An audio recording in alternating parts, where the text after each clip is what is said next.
வணக்கம். நீங்கள் பார்த்துக் கொண்டிருப்பது எஸ்சிஎஸ் தமிழ் தொலைக்காட்சி. எஸ்சிஎஸ் தமிழ் தொலைக்காட்சியில் வார வாரம் இடம்பெற்றுக் கொண்டிருக்கிற மருத்துவர் நாமும் நிகழ்வோடு இணைந்திருக்கின்றோம். இந்த மருத்துவர் நாமும் நிகழ்வுக்கான அரசனை வழங்குகின்றவர்கள் ஈழத்து பெண்மணியால் ஜெர்மனியில் வதனி செல்வநாதன் அவர்களால் உருவாக்கப்பட்ட முதியோர் பராமரிக்கும் இல்லம். மருத்துவர் நாமும் நிகழ்வோடு இணைந்திருக்கின்றார் ஸ்ரீ கதிரமநாதன் அவர்கள் டென்மார்க்கிலிருந்து. வணக்கம் ஐயா, உலகியல் நிபுணரும். வணக்கம் உங்களுக்கு, நேயர்கள் எல்லோருக்கும் வணக்கம். நல்லது, மீண்டும் ஒரு முறை இணைந்திருக்கின்றோம். நீங்கள் பல ஆண்டுகளாக பல விடயங்களை, இந்த உளவியல் ரீதியான விடயங்களை எங்களுடைய மக்களுக்கு எடுத்து உரைத்து வருகின்றீர்கள். அதற்கும் உங்களுக்கு நன்றியை தெரிவித்துக் கொண்டு, உண்மையிலேயே நீங்கள் உங்களுடைய ஓய்வு காலத்திலே இந்த எஸ்டிஎஸ் தொலைக்காட்சியோடு பயணிப்பது என்பது மிக ஒரு சிறப்பான விஷயமாக நாங்கள் பார்க்கின்றோம். அதை ஒரு நல்ல விடயங்களை நீங்கள் உரைப்பதாகவும், அது மட்டுமல்லாமல் நல்ல உவமைகளோடு நீங்கள் சில விடயங்களை எடுத்து செல்வதாகவும் கூட கூறியிருக்கின்றார்கள். அதற்கும் உங்களுக்கு வாழ்த்துக்களை கூறிக்கொண்டு, இன்றைய நிலைப்பாடாக நாங்கள் பார்ப்போம். இந்த HIV கிருமி பற்றிய நிலைப்பாடுகள் இன்றைக்கு சில நாடுகளில் குறைவாக இருந்தாலும் இலங்கையை பொறுத்தவரையில் மிக அதிகமாக பலருக்கு இந்த தொத்துக்கள் ஏற்பட்டிருக்கின்றது என்பதை ஊடகங்களில் வருகின்ற தகவலின்படி மிக அதிகமாக மற்ற நாடுகளை விட எண்ணிக்கையின்படி கூடியிருக்கின்றது என்பதை நாங்கள் அறிந்து கொள்ளக்கூடியதாக இருக்கின்றது. இதை நாங்கள் விழிப்புணர்வாக இந்த நிகழ்வை பார்க்கக்கூடியதாக இருக்கும்.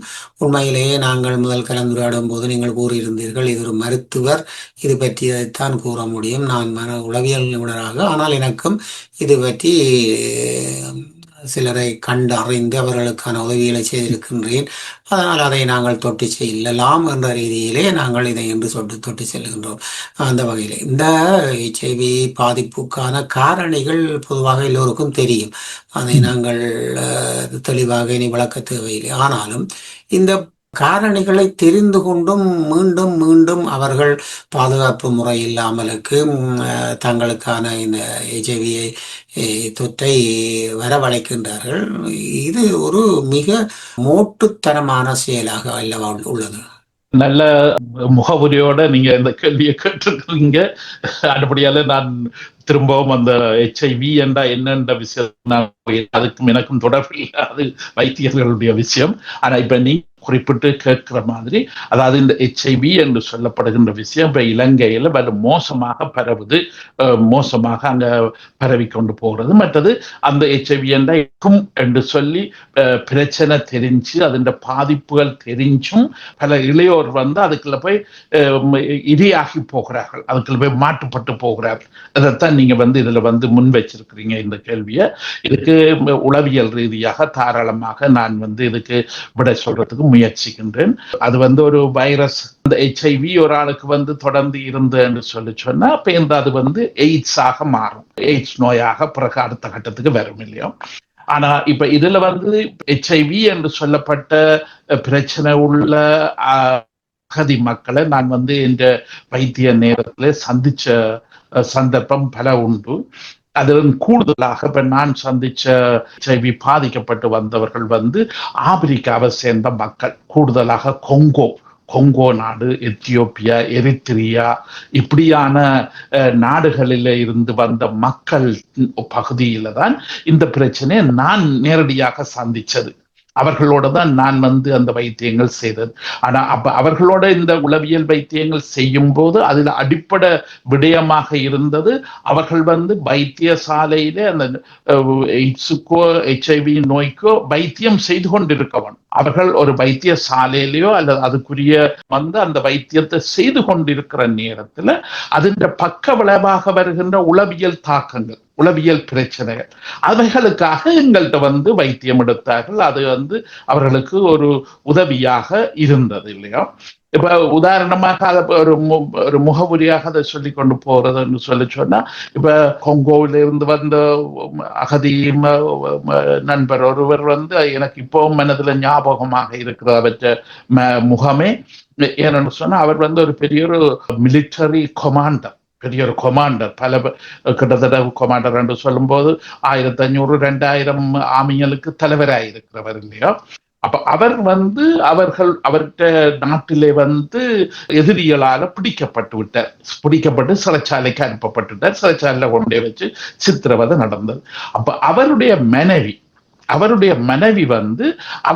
வெளியில கொண்டு வெளியில எடுப்பதற்காக பல முயற்சிகள் செய்து, அந்த முயற்சிகளுக்கூடாக அவர்கள் பணம் கேட்டார்கள், எல்லாம் செய்து போட்டு கடைசியில அவர்கள் கட்டாயப்படுத்தி கேட்டார்கள். என்னன்னு சொன்னா, நீ எங்களோட உடலுறவு கொண்டால்தான் நாங்கள் உங்களோட கணவனை விடுவிப்போம் என்ற ரீதியில் ஒரு எதிர்பார்க்க முடியாத ஒரு விஷயத்தை அவர்கள் அந்த மனைவிக்கு வைத்தார்கள். அதுக்கு அந்த மனைவி தன் கணவன் முக்கியம் என்றதுக்காக எல்லாத்துக்கும் உடன்பட்டு அவர்கள் போய் செய்து, அதிர்ஷ்டவதமாக அவரும் வெளியில விடப்பட்டு, அதற்கு பின்னர் ஐக்கிய நாடுகள் சபையினுடைய அகதிகளுக்கு பொறுப்பான கந்தோர் ஆக்கள் அவரை பொறுப்படுத்து அவரை வெளியே ஐரோப்பாவுக்கு கூட்டிக் கொண்டு வந்துட்டார்கள். அப்படி ஐரோப்பாவுக்கு கூட்டிக் கொண்டு வரும்போது அவர் அதிர்ஷ்டவசமாக டென்மார்க்குக்கு சேர்ந்தார். கணவன், மனைவி, அவர்களுக்கு 2 பிள்ளைகள். அவை எல்லாருமாகவே எங்கள்கிட்ட இங்க டென்மார்க்கு அந்த இடத்துல அவரோட சேரும் போது இப்ப எங்களுக்கு அவருக்கு வேலை செய்யறது வேலை உதவியா இருந்தது. ஏன்னா இங்க உள்ள உண்மையான வைத்தியசாலை அவருக்கு அந்த HIV என்ற விஷயத்துக்கு நல்ல வைத்தியம் செய்தது. அது நல்ல ரிசல்ட்டையும் கொடுத்தது. அதாவது அவர் அதுக்குள்ள இருந்து வெளியில வர்றதுக்குரிய வாய்ப்புகளையோ அல்லது கட்டுப்பாட்டுல வச்சுக்கிறதுக்கோ, அந்த வைரஸ் கட்டுப்பாட்டுகளை வச்சுக்கிறதுக்கோ அவருக்கு அந்த வைத்தியம் நல்ல உதவி செய்தது. அதே நேரத்தில் எங்களிடம் HIV விஷயம் எப்படி வந்தது, என்னென்று வந்தது என்றால், அவர்கள் அந்த நாட்டில் எல்லாரும் அவதானமாக இருந்தவர்கள். என்ன, ஒரு மிலிட்டரி பெரிய ஆபீசர் என்று சொல்றவர் இலகுவாக சாதாரண விலமாதுகள் இதுகள்ட்ட எல்லாம் போக மாட்டார் இல்லையோ. ஆனபடியால அவையெல்லாம் பெரிய டிசிப்ளினோட தங்களை நல்ல வடிவாக வைத்திருந்தவர்கள். என்ன, இப்ப இவரை மீட்பதற்காக அந்த மனைவியாலதான் இவருக்கு அந்த HIV இதுகள் வந்தது. மனைவி, கணவன் 2 பேருமே இங்க வைத்தியம் செய்து அவர்கள் எங்கள்ட வைத்தியம் செய்து கொண்டு இருக்கும்போது அவர்களுக்கு அந்த நோய் கட்டுப்பாட்டுக்குள்ள இருப்பதாக வைத்தியசாலை அவர்களுக்கு சொல்லி அவர்களுக்கு பெரிய ஆறுதலா இருந்தது. அதாவது இது ஒரு பெரிய அளவில் எங்களுக்கு இனி போகாது, நாங்க வைத்தியத்துல இருந்தா உதவி. அப்ப அதை எங்களோட பேசும்போது அவர்கள் பல உண்மைகளை எங்களோட எங்களோட வைத்தியத்திலே கதைத்தார்கள், பேசினார்கள். இப்ப அதுல முக்கியமானது என்னன்னு சொன்னா, இப்ப இந்த HIV என்று சொல்லப்படுறது பல நாடுகள், அதுவும் குறிப்பாக இந்த மேற்கு ஆப்பிரிக்காவில இருந்துதான் இந்த HIV என்றது ஆரம்பிச்சதாக வரலாறுகள் சொல்லுகிறது, வைத்திய வரலாறுகள் சொல்லுகிறது இல்லையோ. அதுவும் அவர்கள் சொல்லுவார்கள், ஒரு குரங்கு வகையில தான் இந்த எய்ட்ஸ் வைரஸ் நோய் கிருமி இருந்து அது மனிதர்களுக்கு அது பரவலாக பறந்து வந்ததுன்னு சொல்லி அதுல வரலாற சொல்லுவார்கள் இல்லையோ. ஆனா இங்க இப்ப நாங்க இப்ப யுத்த சமூகத்தை இதுல முக்கியப்படுத்துறது முக்கியம் என்றுதான் நான் இதுல எதிர்பார்க்கிறேன். என்று சொன்னா, யுத்த சமூகம் என்று சொல்றது இயற்கையான செயல்பாடுகள், இயற்கையான அமைவிடங்கள் எல்லாமே நொறுங்கி போன ஒரு சமூகம் தான் யுத்த சமூகம் என்று சொல்றோம். அதாவது பாடசாலைகளோ, போஸ்ட் ஆபீஸோ, போலீஸ் ஸ்டேஷனோ, நீதிமன்றமோ எதுவுமே அங்க இல்லையன்னா, எல்லாமே நொறுங்கி எல்லாமே சுக்கு நூறாக்கப்பட்டு விட்டது இல்லையா. அப்ப சுக்கு நூறாக்கப்பட்டு விட்டபடியால், ஏன்னா இந்த பொது அமைப்புகள் தான் ஒரு சமூகத்தை ஒரு கண்காணிப்போட நடத்துற சமூகம் நிறுவனங்கள் இல்லையா. இந்த நிறுவனங்கள் அங்க இல்லாம போன உடனே இளம் ஆக்கள்ல இருந்து பெரிய ஆக்கள் எல்லாருமே தங்களோட கையிலேயே அதிகாரத்தை எடுத்துக்கொள்றார்கள் இல்லையோ. அவளை கட்டுப்படுத்துறதுக்கோ கண்காணிப்பு செய்யறதுக்கு ஒருத்தர் இல்லையா அந்த சமூகத்துல இல்லையா. அப்ப அவர்கள் முற்று முழுதான அதிகாரத்தையும் தங்கட கையில் எடுத்துக்கொள்கிறார்கள் இல்லையோ. அப்ப அந்த காலகட்டத்திலேதான் இப்ப இந்த யுத்தத்துக்கு பிந்தின சமூகம், இப்படி எங்கட இலங்கை போன்ற இந்த சமூகத்தை இதுல நாங்க இணைச்சு கொள்ளலாம். இப்ப யுத்தத்துக்கு பிந்தின சமூகத்திலையும் இந்த பெற்றோர்கள் அல்லது பொது நிறுவனங்கள் அல்ல பொது அமைப்புகள் இதுகளின் கண்காணிப்பு இல்லாம இருக்கிற ஒரு சமூகம் அந்த மக்கள் கூட்டம் அலை மோதிக்கொண்டு திரியுது. எப்படி நாங்கள் ஒரு அமைதியான வாழ்வியலாம், எப்படியாக எங்களோட வாழ்க்கை நாங்கள் நல்ல நிலைக்கு கொண்டு வரலாம் என்று பல எக்ஸ்பெரிமெண்ட், பல பரிசோதனைகள் செய்து கொண்டிருக்கு. ஏன்னா இந்த மாதிரி என்ன அவைக்கு எதுவித அடித்தளமும் இல்லையானா, அடித்தளமோ மேல் கட்டுமானங்களோ இவர்களை கண்காணிப்பவர்களோ அல்ல இவர்களுக்கு உதவி செய்வர்களோ இவருமே பெரிய அளவில் அங்கே இல்லை. அப்ப அதனால அவர்கள் பல பரிசோதனைகள் செய்து பார்க்க முயற்சிக்கின்றார்கள். இப்ப இந்த காலகட்டத்துல சில அரசுகள் அல்லது படை வீரர்கள் இவர்கள் சில கன விஷயங்களை திட்டமிட்டும் செய்கிறார்கள். அது இலங்கையில பல கண்கூடு. அங்க உள்ள போத பொருள்ல இருந்து இந்த நீல படங்கள் கொண்டு அங்க போடுறதுல இருந்து பையன்கள் பெண்கள் இவர்கள் எல்லாரையும் இணைச்சு காதலர் பூங்காவென்று சொல்லி அந்த பூங்காக்களை அங்க உருவாக்கி அங்க இவர்கள் கதைக்கலாம், பேச எதுவும் செய்யலாம், இப்படியும் இருக்கலாம் என்று சொல் இப்படியான பல விஷயங்களை இப்ப உதாரணமா நான் யாழ்ப்பாணம் போன நேரத்துல கூட இதுகளை கண்ணும் கூடாக நாங்க பார்த்தனாங்க இல்லையா. இந்த மாதிரியான நிலைமைகள் இருக்கும் போது இப்ப உதாரணமாக இயற்கையாகவே மனித இனம் என்று சொல்றால உயிரினம், ஏன் மனிதன் உயிரினம் என்று சொல்றது பாலியல் விஷயம் செக்ஸ் என்று சொல்லப்படுற பாலியல் விஷயம் இனப்பெருக்கத்துக்காகத்தான் இருக்கிறது. உதாரணம்னு உயிரினங்களை பொறுத்தவரையில இனப்பெருக்கம் என்றதுதான் அது அதன் அடிப்படையான ஒரு ஆணி வேறாக இருக்கின்றது இல்லையோ. அப்ப இதனால அந்த உயிரினங்கள் மிருக வகைகள் பறவை வகைகள் இவைகள் அந்த பாலியல் சம்பந்தமான தூண்டல் அந்த குறிப்பிட்ட அந்த சினைப்படும் காலத்துலதான் கிடைக்கும். அந்த சினைப்படும் காலத்திலே அந்த பாலியல் நிலைமைகள் அல்லது பாலியல் சிந்தனைகள் செயல்பாடு கூடுதலாக இருக்கும். இவனுக்கு இந்த பாலியல் தேவை 365 நாளும் இருக்கு. இவனுக்கு அது ஒரு சினப்படுற காலம் அல்லது தேவையான காலம் என்று சொல்லி இவர்களுக்கு இல்லையா. இவர்கள் எந்த நேரமும் எதுவும் அனுபவிக்கலாம். அதுவும் இந்த பாலியல் சம்பந்தப்பட்ட இந்த விடயங்கள் அதாவது பழைய நீதியாக ஒழுங்காக இருந்த எங்க சமூகத்துல இந்த இன்பங்களை 2ஆக பிரிச்சு வச்சிருந்தார்கள். ஒன்று சிற்றின்பம், அடுத்த பேரின்பம் என்று சொல்லி. அப்ப அந்த இந்திய தத்துவங்கள் அல்ல சைவ சமய தத்துவங்கள் இவைகள் எல்லாம் பாலியல் விஷயத்தை அடக்கி வைத்திருந்தார்கள் இல்லையா. ஆனா பேரின்பம் என்று சொல்றது உதாரணமாக கடவுளை அடைகிறதோ அல்லது சமூக சேவை செய்கிறதோ அல்லது சமூக பயன்பாட்டுக்காக தங்களோட சக்திகளை தங்களோட உடம்பில் உள்ள சக்திகள் கவனங்கள் செயல்பாடுகள் எல்லாத்தையும் அதுகள் பேரின்பம் என்று சொல்லி ஒரு பெரிய பல பேருக்கு நன்மை கொடுக்குற இன்பம் கொடுக்குற பல பேரோட சேர்ந்து இணைந்து வாழ்றதால வர இன்பம் சந்தோஷம். ஆனா மேல் கட்டுமானம் இன்றைக்கு உடைஞ்சு போட்டுதுன்னு சொல்லி நாங்க ஏற்கனவே பார்த்திருக்கோம். என்ற யுத்த சமூகத்துல அந்த கட்டுமானங்கள் அந்த கருத்துக்கள் அந்த தத்துவங்கள் எதுவுமே அங்க இல்லை. அதெல்லாம் விடைபெற்று போயிட்டு இல்லையோ. எல்லாம் விடைபெற்று போனபடியால இங்க வெறும் மனிதர்கள் தான் மிஞ்சி இருக்கிறார்கள். அந்த வெறும் மனிதர்கள் எதுவித கட்டுப்பாடுகள் கட்டுக்கோப்புகள் கண்காணிப்புகள் இப்படி பல விஷயங்கள் இல்லாம திசை தெரியாம ஓடிக்கொண்டு திரிகிறார்கள். மற்றது பல எக்ஸ்பெரிமெண்ட் இந்த பரிசோதனைகள் எல்லாத்துக்கும் இலகுவாக போய் அகப்படுகிறார்கள் இல்லையோ. அப்ப இந்த விதமான இலகுவாக போய் அகப்படுகின்ற இந்த விஷயத்திலேதான் இப்ப உதாரணமாக இந்த போத பொருளோ அல்லது இப்படியான விஷயங்கள் இருக்கும் போது இந்த பாலியல் விஷயம் அதோட உள்ளடங்கினது. அது அதை பிரிச்சு பார்க்கிறாது இல்லையோ. ஏன்னா இந்த போத பொருள் சம்பந்தப்பட்ட அது இங்க மேல தேச நாடுகள்ல கூட நாங்கள் அதை பார்க்கிறோம் இல்லையா. இப்ப இங்க டென்மார்க்ல கூட சில பகுதியில சில பேர் போத பொருள் பாவிக்கிறது ஒரு தனி கலாச்சாரம் ஒரு தனியான ஒரு கிளப்பாக ஒரு அமைப்பாக தாங்கள் வச்சு சந்தோஷம் அடைகிறார்கள் இல்லையோ. அது இந்த வளர்ந்த நாட்டில எதையும் செய்யலாம் என்றா இங்க அவர்களை கட்டுப்படுத்துறது வைத்தியம் செய்யறது ஆக்கள் எல்லாரும் இங்க நிறைய இருக்கிறார்கள் இல்லையோ. ஆனா இங்க அது வேற. ஆனா இந்த போத பொருளோ அல்கஹோலோ அல்லது இப்படியான மது இப்படியான சிற்றின்ப விஷயமும் இணைஞ்சது.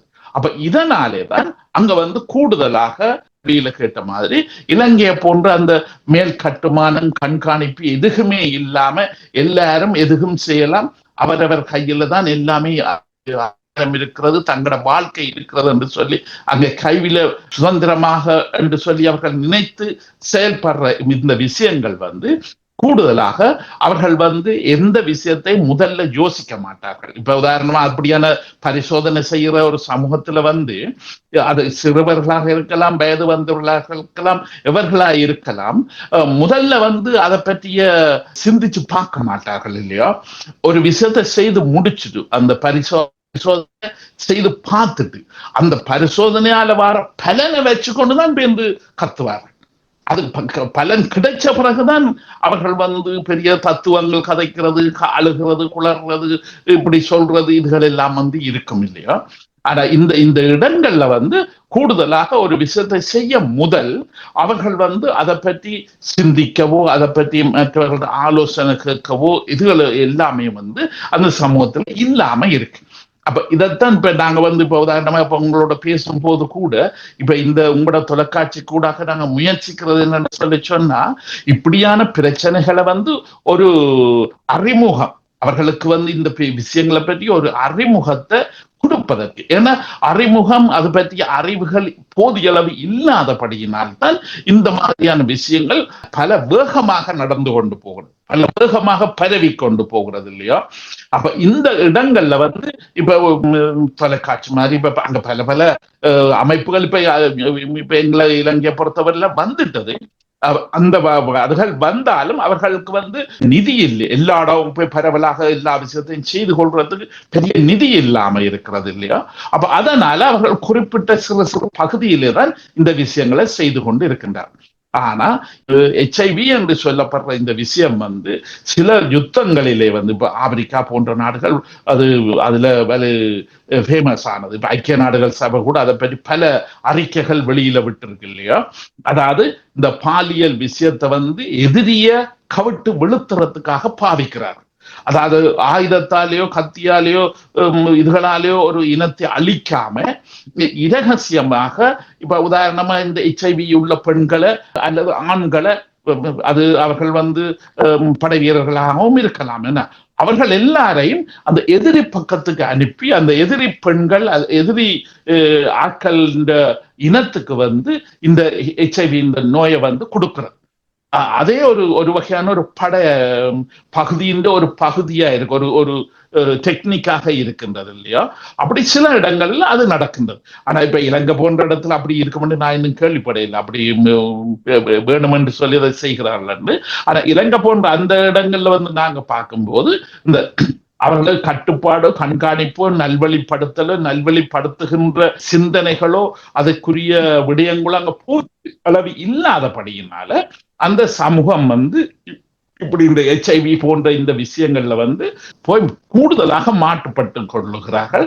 ஆனால் பார்ப்போமாக இருந்தால் HIV வந்து உண்மையிலேயே தொத்தி இருப்பவர்கள் அவர்கள் பேர்ந்து இந்த போதை வஸ்துக்களை ஊசி மூலம் ஏற்றுகின்றவர்களுக்கும் இருப்பவர்களிடமிருந்து ஊசி மூலம் ஏற்றினால் அந்த இரத்தத்தின் தொடர்பு மற்றவர்களுக்கு ஒரே ஊசியை பாவித்தால் அவர்களுக்கும் அது தொத்துவதற்கான நிலைப்பாடு இருக்கு என்று சொல்லி ஐரோப்பிய நாடுகளில் நாங்கள் பற்றி முன்பு அறிந்திருக்கின்றோம்.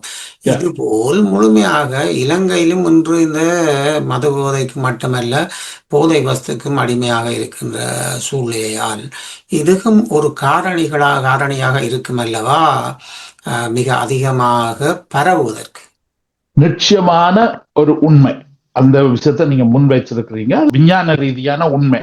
அதாவது அவர்கள் வந்து உதாரணமாக அந்த ஒரு ஊசியை வச்சு 3-4 பேர் என்று சொல்லி அந்த போதைப் பொருளை பாவிக்கும் போதும் அது வந்து வர பார்க்கிறது. அதை விட இன்னும் இரகசியமான விஷயம் என்னன்னு சொன்னா சில இடங்கள்ல வந்து இந்த நோய்வாய்ப்பட்டவர்கள் வந்து அவர்கள துப்புகின்ற எச்சில்கள் இப்படியான விஷயங்கள் வந்து அந்த ஒரு இடத்துல இருக்கும்போது அதுகளோட முட்டி அதுகள தொடர்பு இதுகள் வந்து ஒரு ஆளுக்கு கிடைக்கும் போது கூட சில நேரங்கள்ல இப்படியான நோய்கள் வந்து வர. ஆனா இது ஒரு தொற்று நோய் அல்ல, அதுல நாங்க தெளிவாக இருக்கணும். இது வந்து ஒரு தொற்று நோய் அல்ல, ஒரு ஆள்ல இருந்து இன்னொரு ஆளுக்கு தொற்றுகின்ற நோய் அல்ல. அந்த தொடர்பால அதாவது அந்த ரசாயன பொருள் அது ஊசி மூலம் அங்க ரத்தத்துல இருந்து வர்ற அந்த விஷயம் வந்து அங்க ரசாயன பொருள் அங்க இருக்கு.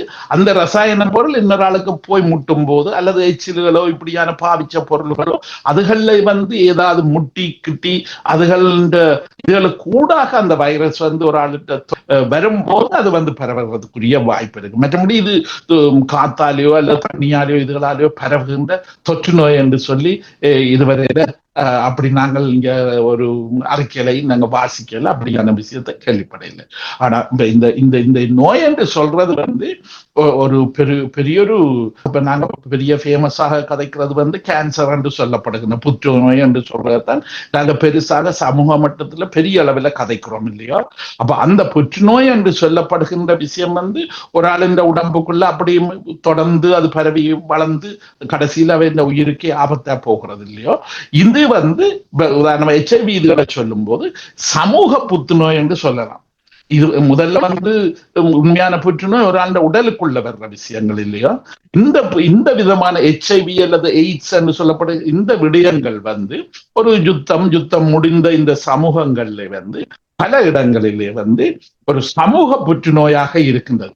அதை பற்றிய அறிவு, அதை பற்றிய எச்சரிக்கை, அந்த மாதிரியான ஆக்களோட தொடர்பு கொள்ளாம இருத்தல், அந்த மாதிரியான விஷயங்கள்ல ஈடுபடாம இப்படியான அறிவுரைகள் எதுவுமே அவர்களுக்கு இல்லாதபடியினால அங்க வந்து கூடுதலாக இந்த விடயம் வந்து இரகசியமாக, இப்ப உதாரணமா பாலியல் என்று சொல்ற விஷயம் வந்து இருட்டற விஷயம் அல்லது தனி இரகசியமான விஷயம் இல்லையோ. அப்ப அந்த இருட்டற தனி இரகசியமான உறவுகள் இந்த விஷயத்த பெரிய அளவில் பரப்பி கொண்டு போகும். ஆனால் நாங்கள் பார்க்கும் பொழுது படித்த வாலிபர்கள் தான் கூடுதலாக இதனால் பாதிக்கப்படுகிறார்கள் என்ற ஒரு கணக்கெடுப்பும் வந்திருக்கின்றது. அப்படி என்று சொன்னால் இவர்கள் என்ன படித்த முட்டாள்களா? தங்களுடைய உயிரை மாய்ப்பதற்கான இந்த HIV கிருமியை தங்கள் உடலுக்கு அழைத்துக் கொள்வதற்கு நல்ல விஷயத்தை இதுல வந்து முன் வச்சிருக்கிறீங்க. படித்தவர்களுக்கு கூடுதலாக பெறுவது, மற்றவர்களுக்கு வெள்ள குறைவாக இல்ல கட்டுப்பாடாக இருக்குன்னு சொல்லி அது மிக மிக சமூகவியல் ரீதியான உண்மையான விஷயத்தை நீங்க இதுல முன் வச்சிருக்கிறீங்க. ஏனென்று சொன்னா இன்றைக்கு இப்ப யுத்தம் முடிஞ்ச இந்த சமூகங்கள் பல இடங்கள்ல வந்து கிராமங்கள் தான் இன்னுமே கட்டுக்கோப்பில இருக்கு. அந்த கிராமங்களுக்குள்ள இருப்பவர்கள் வந்து ஒரு ஆளுக்கு ஒரு ஆள் கண்காணிப்புகள் கட்டுப்பாடுகள் போட்டு அவர்கள் வந்து இப்பவுமே ஒரு நெருங்கிய ஒரு சமூகமாக ஒரு ஆளுக்கு ஒரு ஆள் கவனம் கட்டுப்பாடு போட்டு இருக்கிறபடியினால அங்க வந்து இந்த பிழைகள் அல்லது தப்பி போற விஷயங்கள் நடக்கிறதுக்கு வாய்ப்புகள் மிக மிக குறைவாக இருக்கு இல்லையோ. இது அந்த படித்து பெரிய நகரத்துக்கு வந்தவர்கள் இல்லையோ, நகர கலாச்சாரம், அந்த படித்த கலாச்சாரம், அந்த அவர்கள் வந்து வெளியில நகருக்கு வந்தா அவர்களுடைய சொந்த பந்தங்கள் எல்லாம் கிராமத்திலே இருக்க, இவர்கள் தான் நாங்க டவுனுக்கு நகரத்துக்கு வந்து வாழுகிறார்கள் இல்லையோ. அப்ப இந்த நகர வாழ்க்கையில வந்து கட்டுப்பாடுகள் வந்து இல்லை. ஒன்று ரெண்டாவது வந்து இப்ப உதாரணமாக இப்ப எங்கட ஊர் கல்வி, இப்ப எங்கட இலங்கை பொறுத்தவரையில உள்ள கல்வியல் வந்து தொழில் சம்பந்தமான கல்வி, அதாவது ஒரு சுகாதாரம் சம்பந்தமான கல்வி அங்க தாங்களா தேடி எடுக்க வேண்டுமே ஒழிய பாடசாலையிலயோ பல்கலைக்கழகத்திலயோ படிப்பிப்பது கிடையாது இல்லையா. அப்ப அந்த வாழ்வியல் கல்வி என்று அதை நாங்க சொல்றோம். எங்களோட உளவியல்ல வந்து வாழ்வியல் கல்வி என்று சொல்றோம் இல்லையா. ஆனா பல இடங்களில் அரசாங்க நிறுவனங்கள் கொடுக்கிற கல்வியல் வந்து தொழில் சம்பந்தமான கல்வி. அவர்களை வந்து தங்களோட தொழில் சந்தைக்கு பாவிப்பிக்கிறதுக்காக அவர்களுக்கு அந்த கல்வியை கொடுக்கிறார். ஆனா அது வந்து ஒரு சிறு பகுதியை ஒழிய, இப்ப யுத்தத்துக்கு பின்திரைந்த சமூகம், இப்ப நாங்கள் இந்த HIV நோய் இதுகளை பற்றி பேசும்போது இந்த மாதிரியான சமூகத்துக்கு வந்து வாழ்வியல் கல்விதான் மிக முக்கியமானது. வாழ்க்கையண்டா எப்படி பார்க்கணும், ஒரு வாழ்க்கையில வந்து அறம், இப்ப எங்களோட தமிழ் சமூகத்துல வந்து அறம் என்று சொல்லியோ, புண்ணியம் என்றோ, பாவம் என்றோ, அல்லது தன்னைத்தானே கட்டுப்படுத்துகின்ற கொள்கைகள், இதுகள் எல்லாமே உள்ள ஒரு சமூகம். அப்படித்தான் நாங்க எல்லாம் சின்ன வயதுல நாங்க இருக்க வளர்ந்து வந்த நாங்க இல்லையோ. அப்ப அதனால இப்ப நாங்க வந்து இந்த மேல தேசம் வந்தாலும் இந்த முதலாவது சந்ததி வந்து குழம்பி போனது வெல குறை. அந்த கட்டுப்பாட்டால் அம்மா அப்பா சமூகம் அங்க உள்ள நிறுவனங்கள் எல்லாமே எங்களுக்கு படிப்பிச்சு, அதாவது தொழிற்கல்வி மாத்திரம் இல்லாம மேலால வாழ்வியல் கல்வியை எங்களுக்கு படிப்பிச்சு விட்டவர்கள் இல்லையோ. அப்ப அந்த வாழ்வியல் கல்வியை படிச்சுட்டு வந்தபடியினால நாங்க இங்க வந்து எத்தனையோ வசதிகள் வாய்ப்புகள் இங்க இருக்கு. போதை பொருளோ ஆல்கஹால் எல்லாமே இருக்குன்னு. ஆனா அதுக்குள்ள போய் மாட்டுப்பட்டவர்கள் ஒரு 5% 10% இருக்கலாம் இல்லையோ.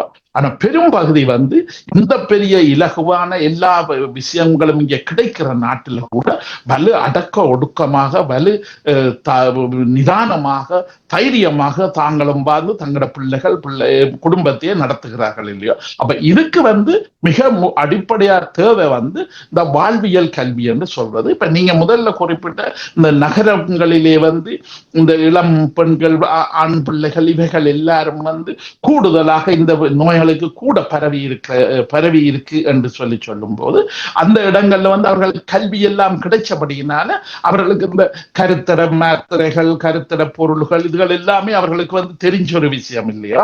அப்ப அந்த பொருள்கள் இதுகள் எல்லாமே அவர்கள் வந்து பாவிக்கிறதுக்கு கெப்பாசிட்டி, அதுக்குரிய திறமை அல்லது அதுக்குரிய வசதிகள் அறிவுகள் இருக்கின்றபடியினால அவர்கள் வந்து பல பரிசோதனைகள் அதுல மாட்டுப்பட்டு கொண்டு போறார்கள் இல்லையா. அப்ப அந்த ஆனா கிராமத்துல வந்து அந்த எக்ஸ்பெரிமெண்ட் பரிசோதனை செய்யறதுக்கு வாய்ப்பு இல்லை. அங்க என்னதான் இருந்தாலும் கண்ணால பாக்குறது, கதைக்கிறது, பதவி விடுறது, முஸ்பாத்தி பண்றதோடய காதல் நின்றுடும். என்ன அங்க ஒரு தனியாக போய் சந்திச்சு ஒரு ஹோட்டல்ல போய் சாப்பிட்டு தனியாக கடற்கரைக்கு போய் மோட்டார் சைக்கிள்ல போய் இங்க மேல தேச பாசையில சொல்றேன்டா டேட்டிங். அந்த டேட்டிங் என்று சொல்லப்படுற இந்த கலாச்சாரம் தான் கிராமத்துல இல்லை இல்லையோ. இந்த படித்த நகர பக்கத்துலதான் இதுகள் வந்து பின்பற்றக்கூடிய ஒரு பாப்புலரான விஷயமாக இருக்கு. இப்ப நாங்கள் பார்க்கின்ற பொழுது இந்த மிக அதிகமான கலாச்சார முறைகள் அது இருக்கின்ற இந்த பட்சத்திலே இப்பொழுது நாங்கள் வேறு நாடுகளை விட்டு இலங்கையை பார்க்க போனால் நிச்சயமாக ஒரு ஆணும் பெண்ணும் திருமணம் செய்ய வேண்டுமானால் இருந்தால் முதலாவதாக இந்த HIV இருக்கான்றதை பரிசோதித்து விட்டுத்தான் திருமணம் பேச வேண்டும் போன்ற ஒரு காரணியும் இருப்பதாக நான் பார்க்கக்கூடியதாக இருக்கின்றது இந்த பரவலை பொறுத்தவரையில். நீங்க பாக்குறீங்க. ஆனா உதாரணமாக இப்ப டென்மார்க் போன்ற நாட்டுல வந்து இப்ப எங்கட ஊர்ல சாதகம் எடுத்து பொருத்தம் பார்க்கிற மாதிரி இங்க வந்து ஒரு திருமணம் செய்யறதுக்கு முதல் HIV சோதனை வைத்தியசாலையில செய்து அந்த சர்டிபிகேட் கொண்டே கொடுத்தா தான் ஒரு பெண்ணுக்கும் ஆணுக்கும் இடையில இங்க திருமணம் நடக்கும். அது இங்க கட்டாயமாக இருக்கின்றது. இப்ப நான் வேலை செய்த இடங்களிலே உள்ள என்னோட வேலை செய்த பல உளவியல் நிபுணர்கள் இவர்கள் எல்லாருமே அவர்களே சொல்லுவார்கள். நான் இந்த திருமண இதுக்கு வந்து முதல் செய்தது வந்து HIV எனக்கு இல்லையே என்று சொல்லி ஆஸ்பத்திரியில இருந்து துண்டெடுத்து கொண்டு போய் என் மனைவியின் குடும்பத்துக்கு கொடுத்தது. அது மாதிரி மனைவியும் போய் செய்து வந்து அவ சர்டிபிகேட் வந்து எந்த குடும்பத்துக்கு கொடுத்தது இல்லையா. அப்ப இங்க வந்து அடிப்படை குவாலிபிகேஷனாக அடிப்படை விடயமாக இந்த HIV இல்லை என்று சொல்லப்பட்ட அந்த சர்டிபிகேட் வந்து மெடிக்கல் ரீதியாக ஒரு மருத்துவ ரீதியாக எடுத்து கொடுக்கப்பட வேண்டி இங்க இருக்கு. இப்ப நீங்க சொல்ற மாதிரி எங்களோட ஒரு கதை தேவை இப்ப வந்துடுது. அதை இப்ப நாங்க பார்க்க போன அது கட்டாயமாக அதுவும் சாதகம் இதுகளை பார்க்கறத விட இது வந்து மேல முக்கியமாக தேவைப்படும் என்றதை நானும் எதிர்பார்க்கிறேன். நல்லது சிறப்பு.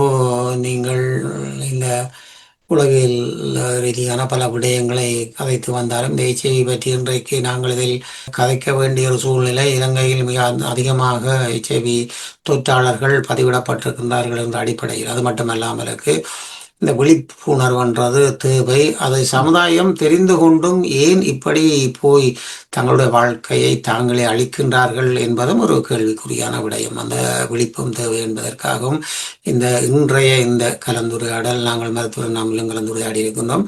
இந்த மருத்துவர் நாம் நிகழ்வுக்கான அரசனை வழங்குகின்றவர்கள் ஈழத்து பெண்மணியால் ஜெர்மனியில் வதனி செல்வநாதன் அவர்களால் உருவாக்கப்பட்ட முதியோர் பராமரிக்கும் இல்லம். மருத்துவர் நாம் நிகழ்ச்சிக்கான அரசனை வழங்கியவரோடு அடுத்த மருத்துவர் நாம் நிகழ்வில் இணைந்து கொள்ளும் வரை எங்களோடு டென்மார்க்கிலிருந்து உலகியலுநர் ஐயா ஸ்ரீ கதிராமநாதன் கலந்து கொண்டமைக்கு நன்றிகளை கூறிக்கொள்கிறோம். நன்றி ஐயா, கலந்து சிறப்பித்தோம். வணக்கம். நன்றி எல்லோருக்கும். நல்ல உறவுகளை இதுவரை நீங்கள் பார்த்தது மருத்துவரும் நாமும் நிகழ்வு. மருத்துவர் நாமும் நிகழ்வில் இன்று HIV பற்றிய ஒரு விழிப்பான பார்வையாக பார்க்கப்பட்டது. அடுத்த வாரம் இன்னும் ஒரு விடயத்தோடு நாங்கள் கலந்து கொள்ள இருக்கின்றோம். அந்த வகையிலே அடுத்த நிகழ்வோடு இணைந்து கொள்வோம். நன்றி, வணக்கம். ஈழத்து பெண்மணியால் ஜெர்மனியில் வதனி செல்வநாதன் அவர்களால் உருவாக்கப்பட்ட முதியோர் பராமரிக்கும் இல்லம். 1000க்கு மேற்பட்டவர்கள் பராமரிக்கப்பட்டு வருகின்றனர். இல்லத்தில் தங்கி வாழ்வோர் வீடு சென்று அழைத்து வந்து நாளாந்த பராமரிப்பு, மருத்துவ உதவி, உடல் பயிற்சி, சிறந்த உணவு வளங்கள், விளையாட்டு, பொழுதுபோக்கு அம்சங்கள், சுற்றுலா அழைத்து செல்லல், இன்னும் பல உதவி சேவையுடன் மிளிர்ந்து நிற்கும் முதியோர் பராமரிக்கும் இல்லம். இங்கு வந்தவர்கள் தங்கள் இல்லங்களில் வாழ்வது போல் வாழ்வது இவர்கள் முக மலர்வில் தெரிகின்றது. தொடர்புகளுக்கு K. Vathani Selvanathan, Lindenstrasse 16A 68 623 Hofheim. தொலை தொடர்புகளுக்கு 004962413099 103. கை தொலைபேசி 009162205124. முதியோர் பராமரிப்புக்கு டாக்கஸ் பிளிகர் ஃபோர்ஸ்ட்ராஸ். இது ஒரு ஈழத்தமிழ் பெண்ணின் சாதனை. முதியோர் பராமரிக்கும் இல்லம்.